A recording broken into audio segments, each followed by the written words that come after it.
அஸ்ஸலாமு அலைக்கும் வரஹமத்துல்லாஹி வபரகாத்துஹு. இன்று 27/4/2023 யூனுஸ் தஃப்சீர். அவுது பில்லாஹி மினஷ் ஷைத்தானிர் ரஜீம். பிஸ்மில்லாஹிர் ரஹ்மானிர் ரஹீம். வசனங்கள் 37 முதல் 40. அத்தியாயம் 10 தஃப்சீர். வசனம் 38 இறை தூதராகிய அவர் இதை சுயமாக இயற்றியுள்ளார் என அவர்கள் கூறுகின்றனரா என அல்லாஹ் வினவுகின்றான். அதாவது, இந்த குர்ஆன் அல்லாஹ்விடமிருந்து வந்தது என்பதை நீங்கள் நம்பாமல் இதை முஹம்மது சுயமாக இயற்றி கொண்டார் என பொய்யாக நீங்கள் வாதிட்டால், முஹம்மதும் உங்களைப் போன்ற மனிதர்தானே, அவரால் சுயமாக இக்குர்ஆனை இயற்ற முடிந்திருக்கிறது என்றால், நீங்களும் இதை போன்றதோர் அத்தியாயத்தை, அதாவது இந்த குர்ஆனின் இனத்தில் உள்ள ஒரு அத்தியாயத்தை ஏனும் கொண்டு வாருங்கள் பார்க்கலாம்.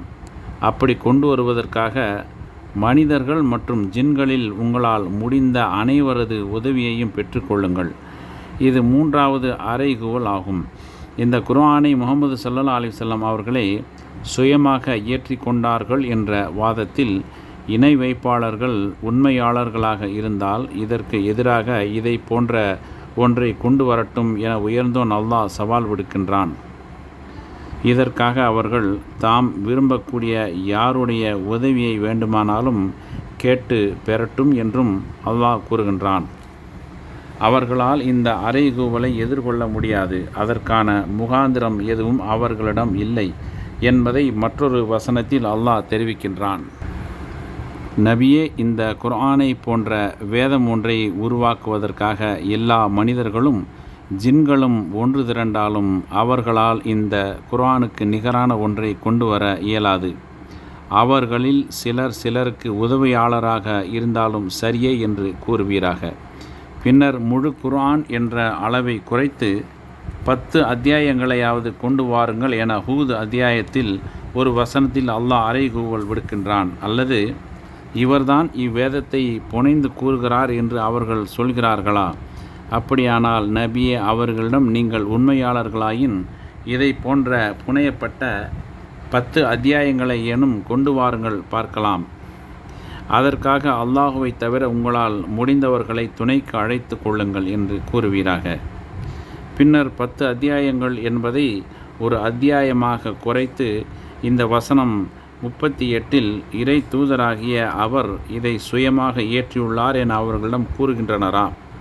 நபியே, அவர்களிடம் நீங்கள் இவ்வாறு குற்றம் சாட்டுவதில் உண்மையாளராக இருந்தால் இதை போன்றதோர் அத்தியாயத்தையாவது இயற்றி கொண்டு வாருங்கள் பார்க்கலாம். அதற்காக அல்லாஹுவை தவிர உங்களால் முடிந்தவர்களை துணைக்கு அழைத்து கொள்ளுங்கள் என்று கூறிவிடுவீராக என அல்லாஹ் கூறுகின்றான். இவ்வாறே அல் பக்ரா அத்தியாயத்தில் ஒரு வசனத்திலும் அல்லாஹ் சவால் விடுக்கின்றான்.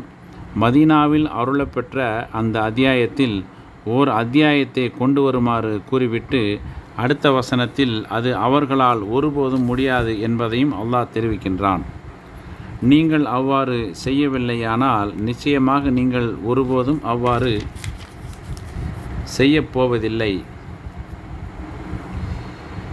மனிதர்களும் கற்களும் எரிபொருளாக உள்ள நரக நெருப்புக்கு நீங்கள் அஞ்சுங்கள் என்று அல்லாஹ் எச்சரிக்கின்றான். இயற்கையாகவே அரபியரிடம் இலக்கியம் வேரூன்றி இருந்தது. அக்கால அரபியரின் கவிதைகளும் போட்டிக்காக தொங்கவிடப்பட்டிருந்த கவிதை தொகுப்புகளும் இத்துறையில் அவர்களுக்கு இருந்த ஆற்றலின் சிகரங்களாக விளங்கின. இந்நிலையில்தான் அவர்களில் எவராலும் எதிர்கொள்ள முடியாத வகையில் இறைவனிடமிருந்து இந்த வேதம் வந்தது. இதனாலேயே அவர்களில் நம்பினர். குர்ஆனில் உள்ள இலக்கிய நயம், அதன் சுவை, எடுப்பு, நளினம், ஈர்ப்பு ஆகியவற்றை அவர்கள் அறிந்ததே இதற்கு காரணம்.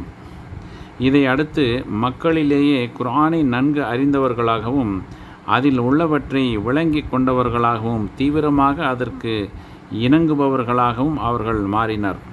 இதைத்தான் அல்லாஹ்வின் தூதர் ஸல்லல்லாஹு அலைஹி வஸல்லம் அவர்கள் இப்படி கூறினார்கள்: எந்த இறை தூதரும் அவருடைய சமுதாய மக்கள் நம்பும் வகையில் ஒரு சான்று வழங்க பெறாமல் இருந்ததில்லை. எனக்கு வழங்கப்பெற்றுள்ள சான்றெல்லாம் அல்லாஹ் எனக்கு அறிவித்த இறை செய்தி குர்ஆன் தான். எனவே மறுமை நாளில் மற்றவர்களை விட அதிகமாக பின்பற்றும் மக்களை உடையவனாக நான் இருக்க வேண்டும் என விரும்புகிறேன். இன்ஷா அல்லாஹ் நாளை தொடரும்.